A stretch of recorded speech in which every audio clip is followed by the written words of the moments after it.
Hi everyone, we're here to celebrate Black History Season.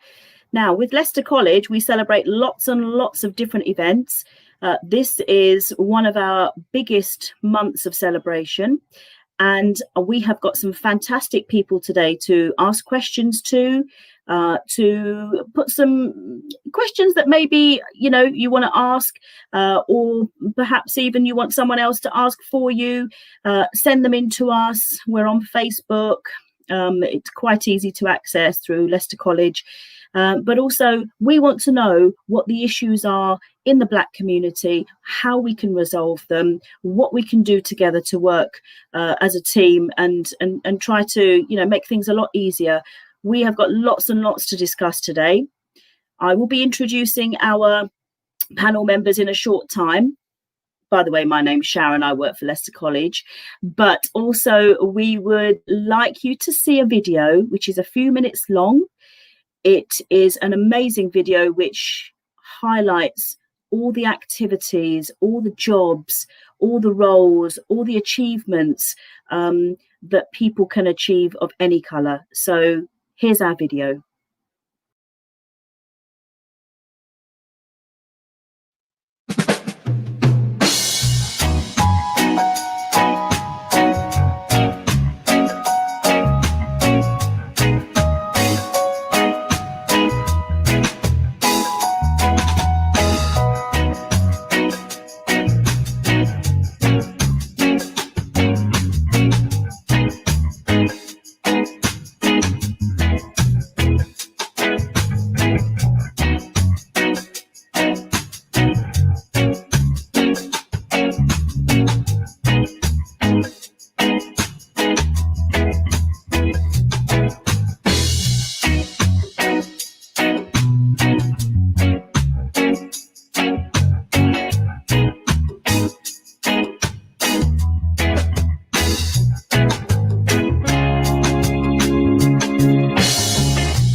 I heard he sang a good song.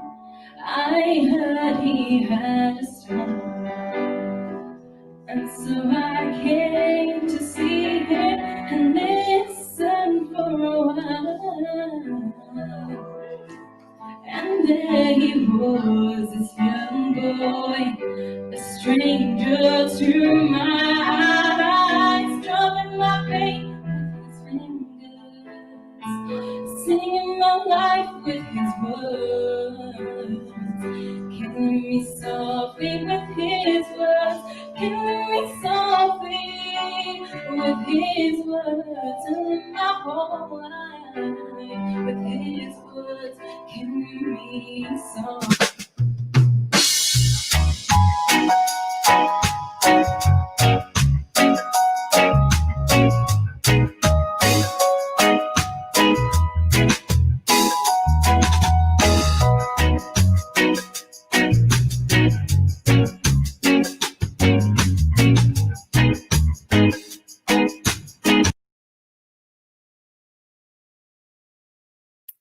So we're hoping that you love that video. It just gives us a example of the types of roles in history and in the present day that Black people have been able to achieve.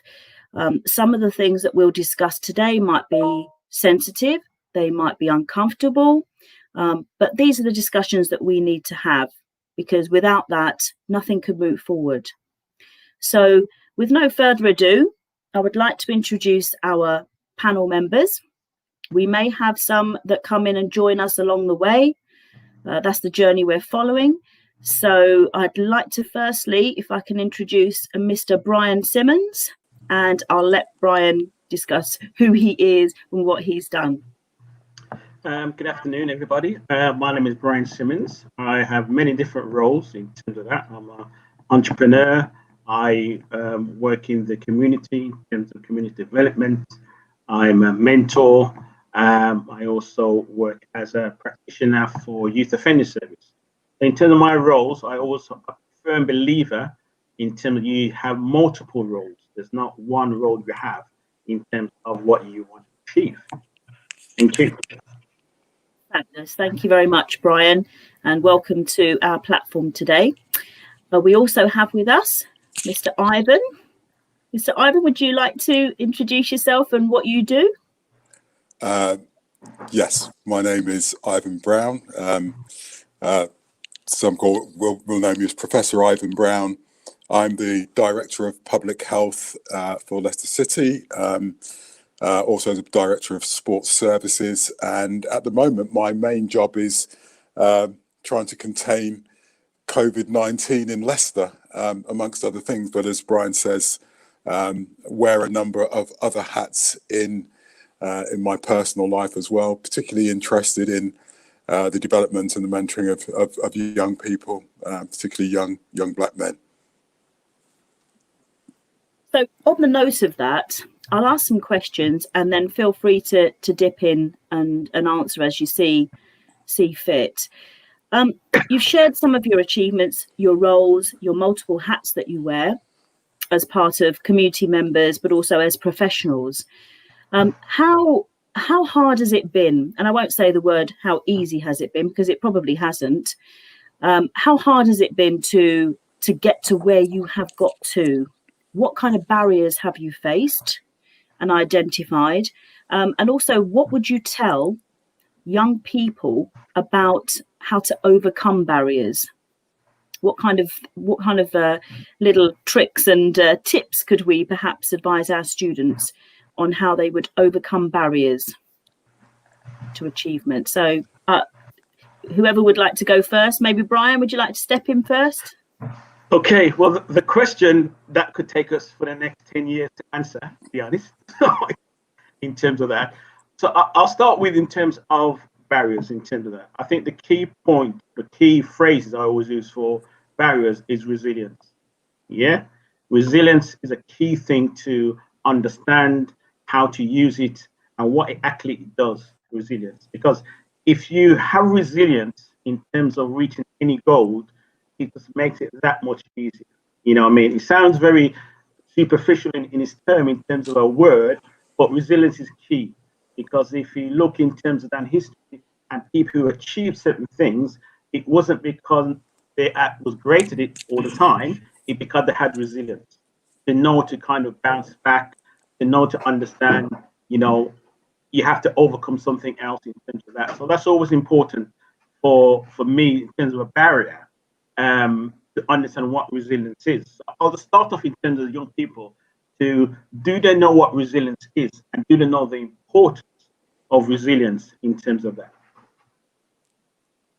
Do you think resilience is something which is embedded into the DNA of the Black community, or would you say it's a very individual thing? Can you sort of get it off the shelf, or learn it, or do things to perhaps increase your resilience? Because it's one of those things that it's very, like you say, it's very easy to say the word, but what does it actually mean for young people?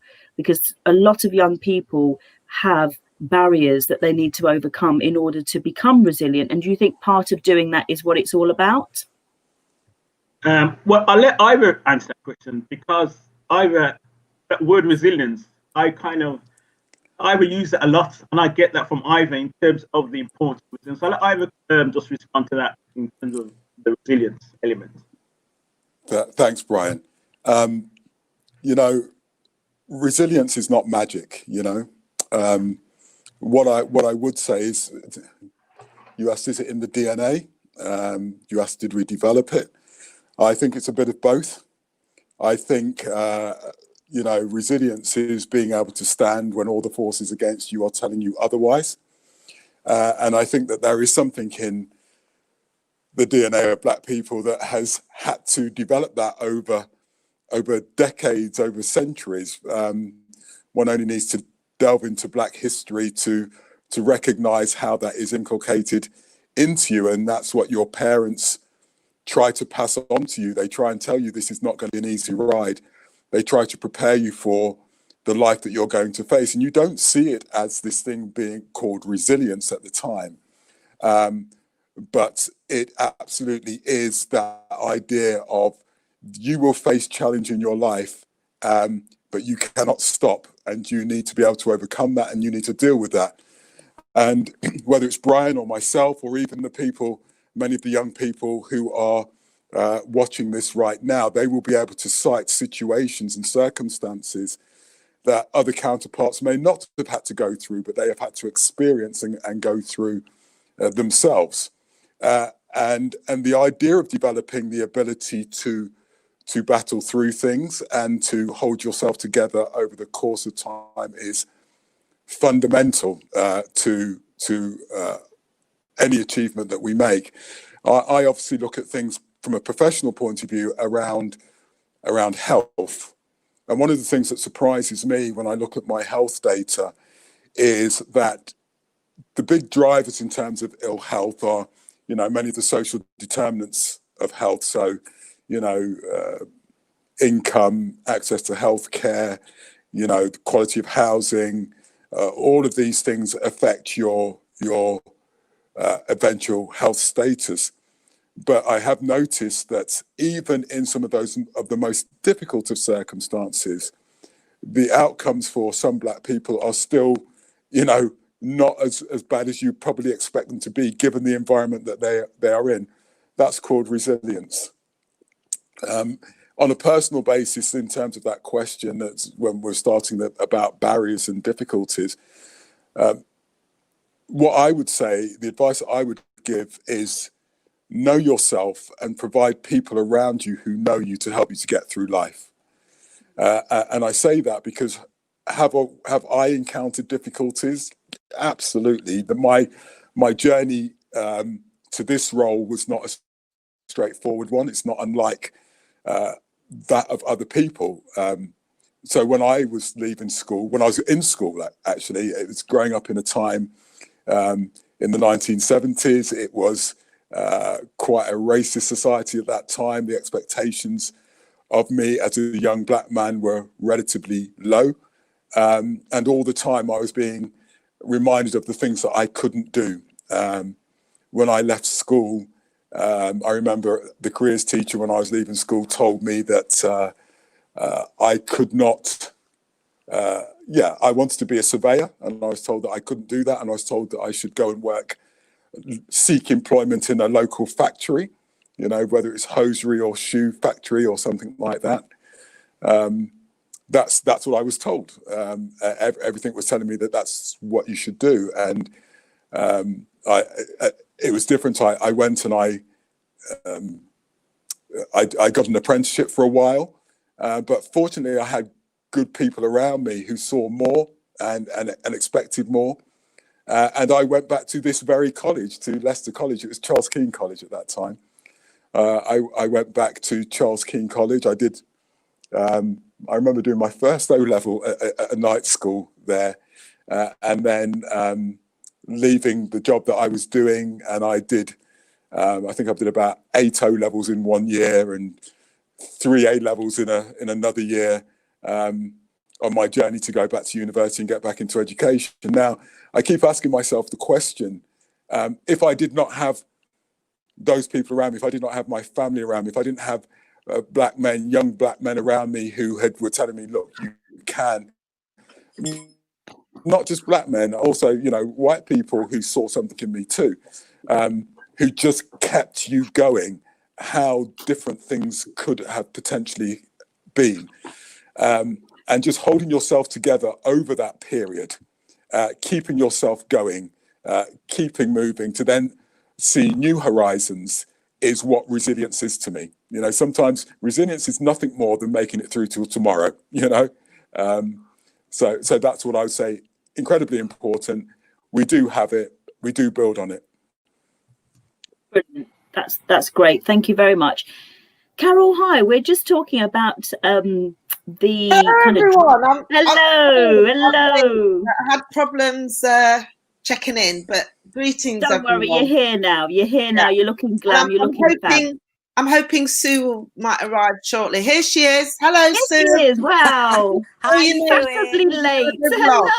Hello, everybody. Hello. Oh God. So we're live. Stressful. So we're live on the system. Our students are able to talk to us and ask questions. And I've just been talking with colleagues Brian and Ivan about you know, some of their achievements, what they can identify as perhaps barriers, and what are the things that really drive them to move forward, and issues that they may well have faced in the past as probably people of colour, of all different races and generations have faced and still face and will face in the future. So Carol, can we just ask for you to do a quick intro as to kind of what you do and what you contribute to the community, and following on from Carol, if Sue wouldn't mind just introducing to our listeners. Okay. Yeah, okay. So I work as a multidisciplinary artist. So that means I work in literature, performing arts and digital media, but I also work as an arts consultant, and I'm a cultural leader. And I also work in heritage. For example, you know, I do Black history lectures and things like that. So I've always been really a cultural activist and championing the arts and culture in the community.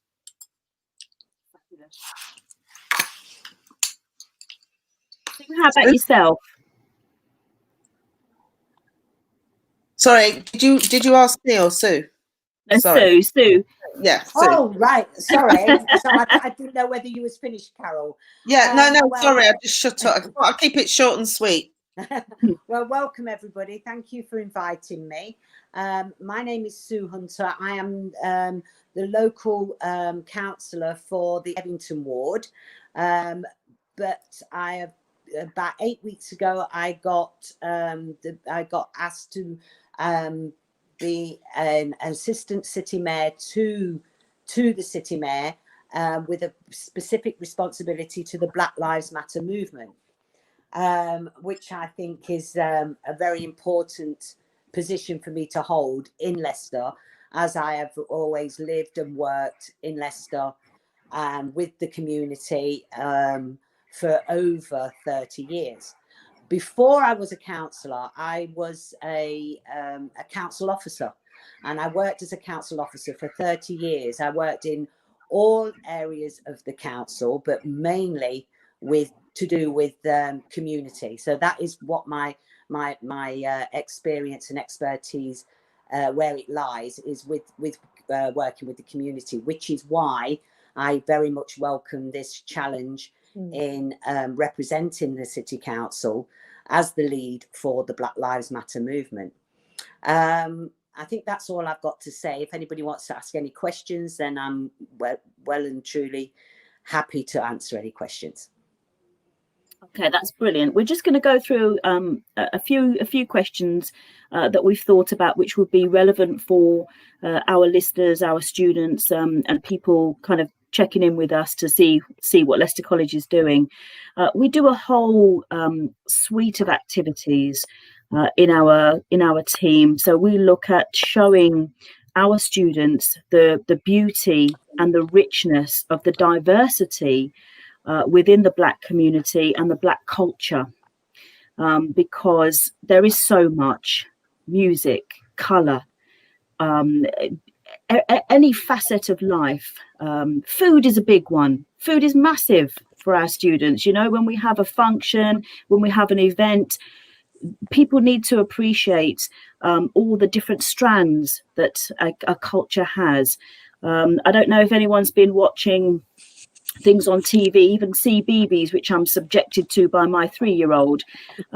They talk about, they had Dionne Warwick on the other day. They had Britain's first male black police chief constable on yesterday. Very softly approach to, you know, how somebody has worked in an authoritarian role and the challenges that he'd faced, but he put it in such a lovely kind of friendly way for children. So I think this year, more than any other year, we have been able to shout, we have been able to talk, we have been able to raise issues, and sometimes that's overflown into people's emotions and how they will demonstrate that, but it needs to happen. It needed to happen. And without this type of change, we are not going to really be able to move forward for any community. So I very much welcome, Sue, in your role and perhaps Leicester College. I know with some of my colleagues moving forward, some of our students may like to get involved in the whole movement, the young people that are going to come after us and lead things forward, because if we don't educate them, you know, then what we do today really stands for nothing, doesn't it? And we can do that in many different ways. We can do it in a professional way, in the classroom. We can do it through carol and in a kind of artistic way. You know, there's many different ways where people can express themselves. And I think that's opening the doors for people is what we need to do, and that's what we're here in education to provide. Yeah. So we've heard from Brian and Ivan regarding some of the things that really drive them and the challenges.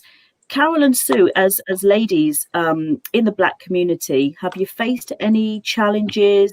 That's a silly question.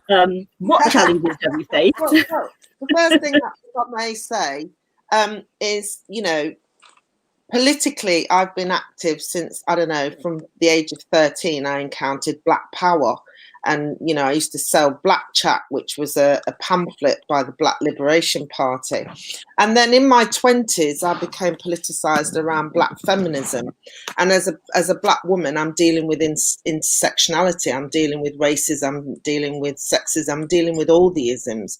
And so I've been politically active in Leicester for as long as I can remember around Black politics and women's politics. And so if you say to me, have I faced barriers? I've faced barriers from white people. I've faced barriers from Black men. And these are things that we have to overcome and transcend so that we don't just overcome them, that we flourish and we thrive. And, you know, earlier today, I've been given a Black history lecture. And so education is key. If we want to understand where racism, where sexism, what's the roots of these things? How are these things embedded in our society? We have to educate people about that, and we have to have the right people educating about it. And I'm going to round up by saying I'm pumped up at the moment. I'm on peak because young people and young Black women in particular have been leading the Black Lives Matter struggle. And they've changed the discourse. You know, it's for white people to fix up, to actually address their racism, the systemic racism created by them, to fix up and educate themselves. But equally, Black people, young Black people, because our history and our story, our narratives have been hidden, as Lenny Henry calls it, the unremembering, we have to educate ourselves. We have to educate ourselves about our own Black history, but not just American Black history, our British Black history. And we need to understand how racism works, and we need to understand how sexism works so that we know about Black women in history. Absolutely. Carol, Thank you. I'd like to come in there. I mean, like I said, you know, I very much welcome this opportunity to actually lead on the Black Lives Matter movement. But even before that, the barriers that I have always faced is from, you talked about diversity within our own communities, within the Black community. Forget about Leicester being diverse. Forget about Leicester being diverse. The Black community is more diverse in itself, regardless of the white, the Asian, the Black, and everything within Leicester. The Black community is the most diverse community that I know, and we have to get our head around that before we can actually move forward. The barriers that I've always faced, of course, obviously, I come from a dual heritage background, so what my little Irish mother, she was the one that taught me all about Black history. She's the one that taught me about you know, that she was in the well, we call them riots, we call them uprisings, but I call them a march, because if the right-wing organizations can call it a march or a demonstration, then so can we. Okay.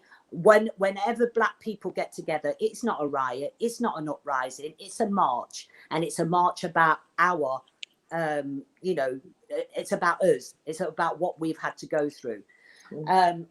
When it comes to being a Black woman, and as far as Black Lives Matter is concerned, I've always said, when the Black Lives Matter started, the movement started, I was so proud, so proud of our young people actually standing there and making comments and actually sharing the barriers that they've faced being young people. It was so inspiring.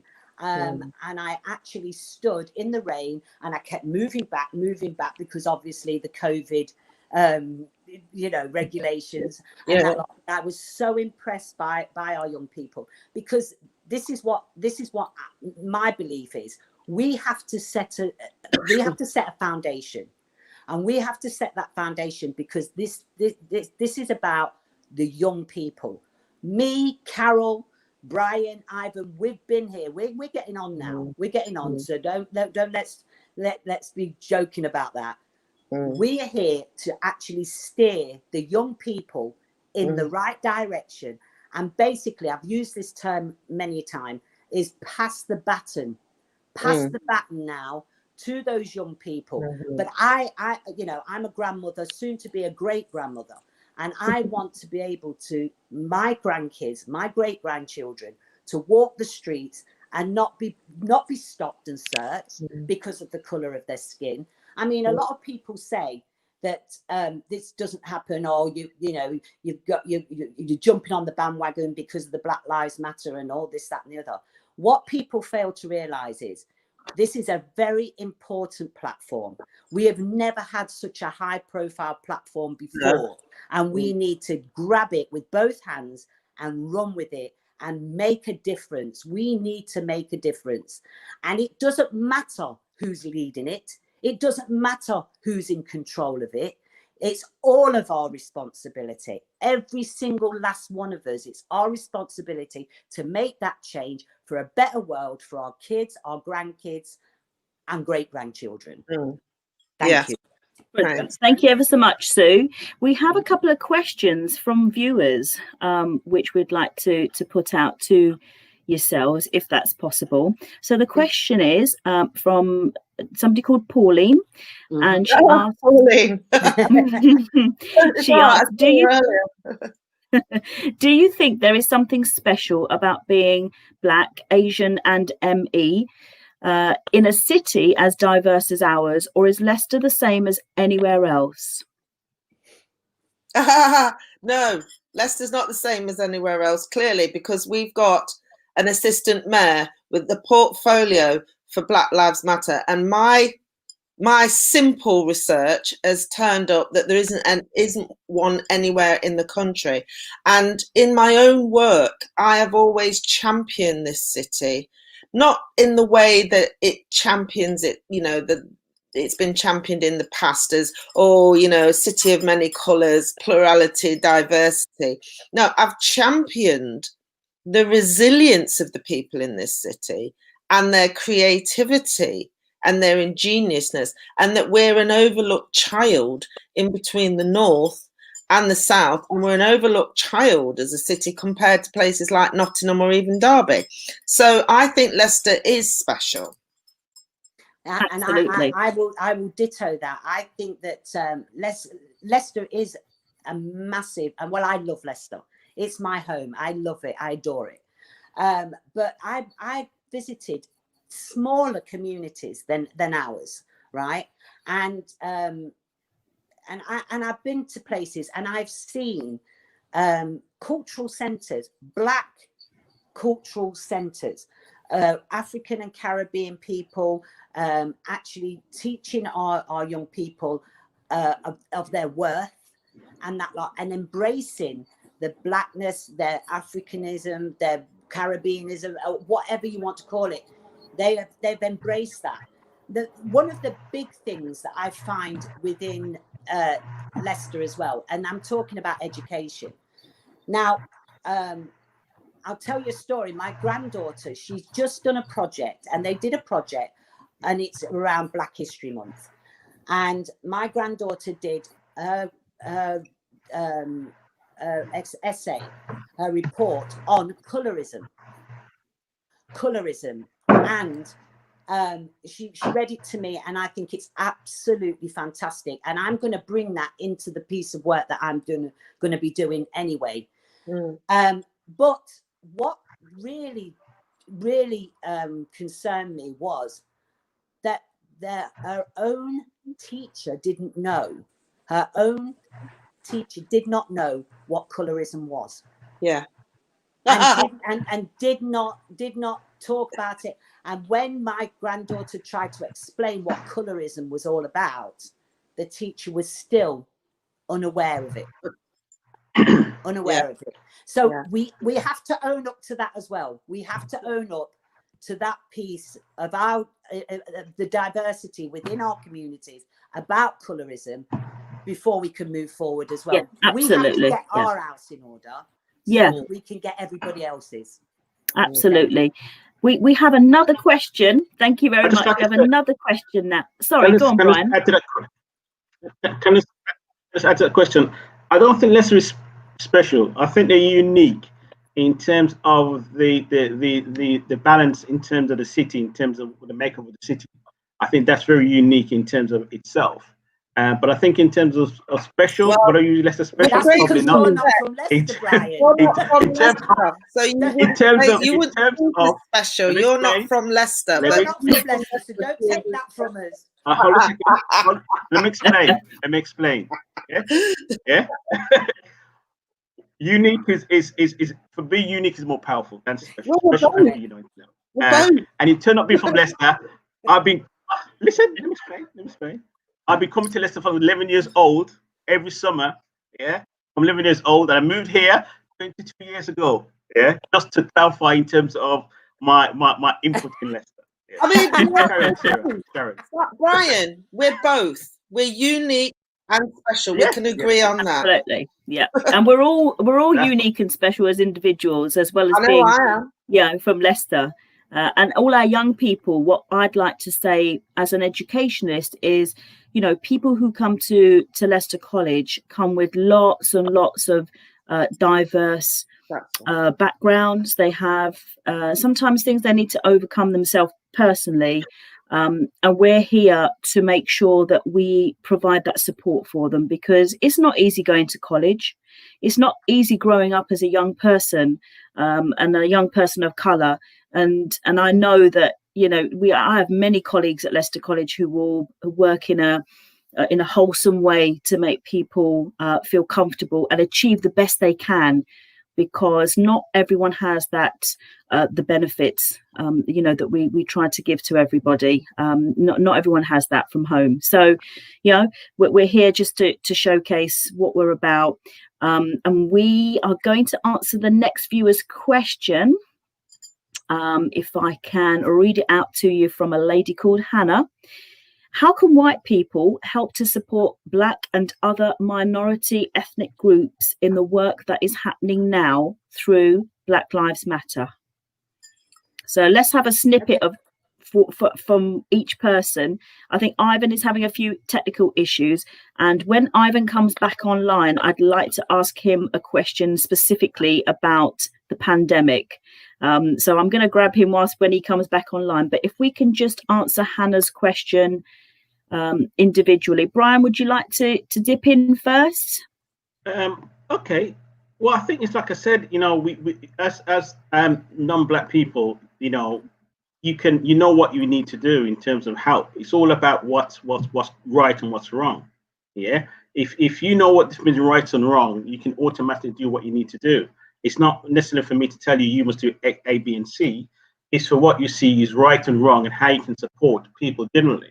So for that specific thing, it's you know what's right from wrong. You know what helps somebody and what doesn't help somebody. So it's for you to really empower that element of right and wrong and trying to support that mechanism. I feel it's for white people to address, as Prince Harry said, their unconscious bias, their internal prejudices that they've had, and the comfort zone they've lived in, and the ignorance they've had probably all their life. So I actually am a bit more proactive. They need to educate themselves. And then also, in whatever context they find themselves, I don't care if you're a volunteer, you're a professional, you're a teacher, whatever job or social context you find yourself, I will underline what Brian said, is you need to call out racist actions. You need to call out microaggressions, but you need to check yourself. Are you guilty of racism in terms of microaggressions? Do you have unchecked prejudices that you act on? Have you got preconceptions that need cleansing at this time? You need to educate yourself. And I'm going to underline what Brian says. In some ways, it's not really for Black people to be doing that labour. That labour is what you should be doing. And there's a multitude, an abundance of information and resources. And then finally, I think you should be supporting Black Lives Matter financially or in whatever other way you can support. Thank you. I will go back to what I said before and how inspired I was with the Black Lives Matter movement demos at the Clock Tower and at the Vicky Park. And I saw young white males and females actually standing up and talking about Black Lives Matter. They've got it. They understand it. It's you know, it's the old cliche, you're not born a racist, you're taught to be a racist. and what you have to think about is the fact that if you want to help or you want to support it's saying that one of my favorite people in the whole wide world was Angela Davis. What she said is, there's one thing about you saying you're not a racist, you've got to be anti-racist. You've got to provide and you've got to teach and you've got to educate anti-racist practice. And that's everybody. That's everybody. That's what's needed. But thank you anyway. Yeah. I agree with that. Yeah. Great, thank you. We have lots of celebratory events around Leicester. It's one of the most diverse cities in the whole of Europe. I think we are actually the most diverse in terms of cultural languages. Yeah, we're very unique and very special. Very special. You feel comfortable when you come here. I'm not from Leicester. I'm from London. I'm from the east of London. So when I came here, everything was very different. People spoke a little bit different. You know, connections were different with different communities. But it's a warm place to be, and it's a loving place to be, actually, I have to say, as a person of colour. So I felt at home. So we have Ivan back on with us. Yay, Ivan! Yay. Finally. Ivan, we've been talking about the Black Lives Matter movement, what we can do to support it. We've had a couple of questions. Now, I would like to ask you a question, if I may, and this is specifically to do with the pandemic. We, as a community, as a race, have been affected disproportionately by COVID-19. We are at higher risk. And therefore, as a person who may be affected by this, as everyone else is, what kind of measures have the council put in place for people to be able to go about their normal business, but feeling safe and feeling assured that there is some sort of support? A very generic question. I don't expect you to have the answers. I don't expect you to have the vaccine, or you might have it, but you don't want to share it yet. You know, that's all good. But we need to just address those issues and questions because it's been highlighted. And, you know, it's a question of concern to a lot of people. Yeah, thank you for that. Not a question I haven't heard before, actually. And actually is related to the conversations that we've been having earlier. The one thing that I do have to say, when I was having trouble getting on, I saw that my sister came on. So big shout out to Claudine. Yeah. Need to give her props. In relation to that question, I think we've got to be really careful about this. It's very, very easy to turn around and say, right, what is it that we need to do to fix this problem that's affecting us? And what that does is it lifts the problem and it moves it over to you, right? So you need more PPE. You need to remove yourself. You need to. I've been trying to pull back from that position because my view is what we know about this, forget what everything is saying about COVID being the great leveler. I think COVID is the great exposer. COVID is a great exposer of disproportional impacts, disproportional investment, disproportional support, disproportional ways in which we've structured our society today. And this goes back to the first point that Brian and I were talking about, which is resilience. Resilience works. It holds you for so long. But if you're dangling on the edge of a cliff, resilience can only hold you so long. Something comes along and tips you over the edge. I feel that COVID has done that. So for me, there is a bigger question that COVID has revealed as opposed to it being, now what are you guys going to do to be able to manage it? So what I really, if I'm going to talk about that question or respond to that, I say, what do we do to protect ourselves?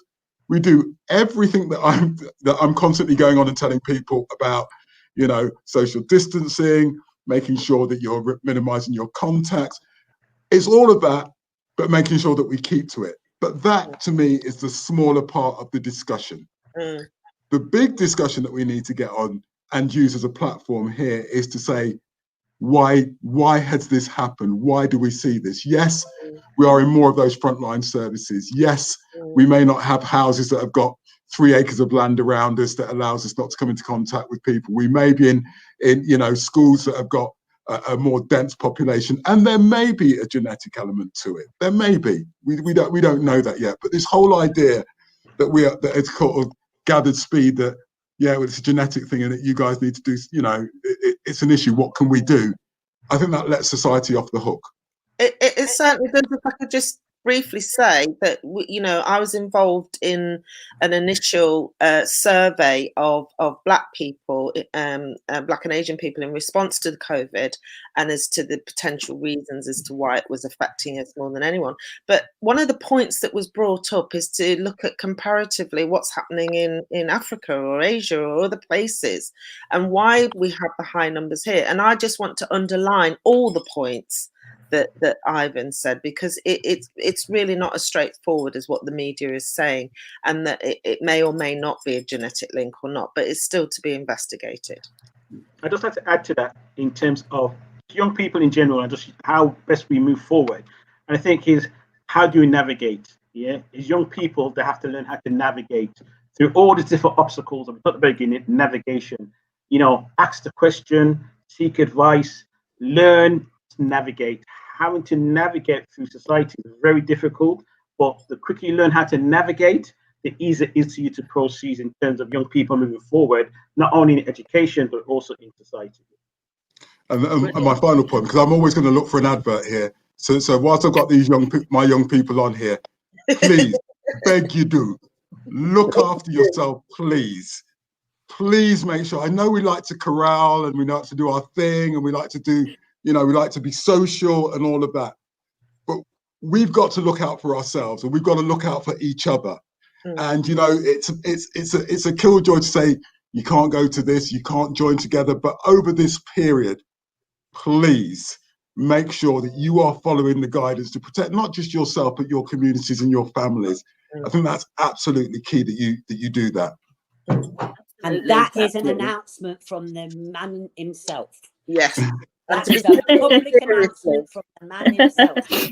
We have to listen to Ivan, we do. Yes, we do. Yeah. Can I just say thanks to everybody for your input. I wish we had so much longer to discuss issues, to talk about the beauty of the culture. We will do this again. We can't just leave it as a one-off. Definitely.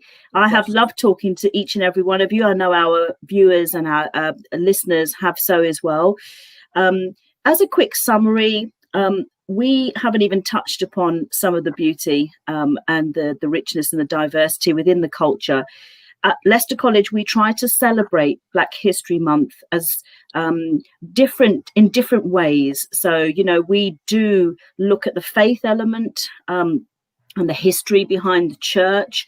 I have spoken to Ivan, I've spoken to your pastor, Pastor Baker, who has given me some great insight into how he's got to where he got to and how he leads his church. We have also spoken to Hashim Diwali, who is a Muslim, a Somali Muslim, who is a great community spirited mentor in Leicester. And I've also spoken to Ashadu Joel, who is from a local church to our college, and she kind of looks after the Nigerian congregation. So we have tried at Leicester College to speak to many different people within the community who all have a massive role in leading young people to make sure they achieve well. Everybody has the potential. It's just being able to open that door for them. So from whichever background you're from, we welcome you at Leicester College. We welcome open discussions about issues that are affecting you. And we hope to try to achieve to open the door for you, but also to lead you in the right direction. We have some great people here. If you have any further questions that you would like to ask, please feel free to contact us via Facebook. We're happy to put those answers back to you. And let's do it again. Let's do this celebration again. Let's do this talking again. Maybe get some students to feed into the conversation. Sue, good luck with Black Lives Matter. We want to play our role. We want to as a college. I will be in touch with you, definitely. Absolutely. Carol, fantastic. Love the hair. You can come into our college anytime. We have a fantastic arts department that obviously you must know about and work with. Yes. Yeah, Thank you. Brilliant. Absolutely. Thank you. It's good to be here. Very, very welcome. Brian, thank you so much for your input into the community and nice all the things that you've done. And lovely hair. Lovely. Ivan, it's unique, Brian. It's unique. That's special. You need to older Black men. That's what it is. Yeah?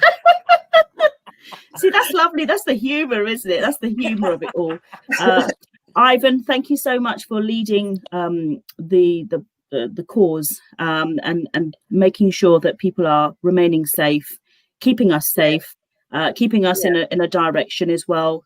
It's really great to have you in the position that you're in to make some difference. It really, really is. Thank you so much to everybody. I would like to finish the session by running the video again. So for those people who logged on who weren't able to see it, and for you guys, if you'd like to watch it again, thank you so much to everybody for logging in, and see you soon. Take care. Thank Bye. you. Bye. Bye-bye. Bye.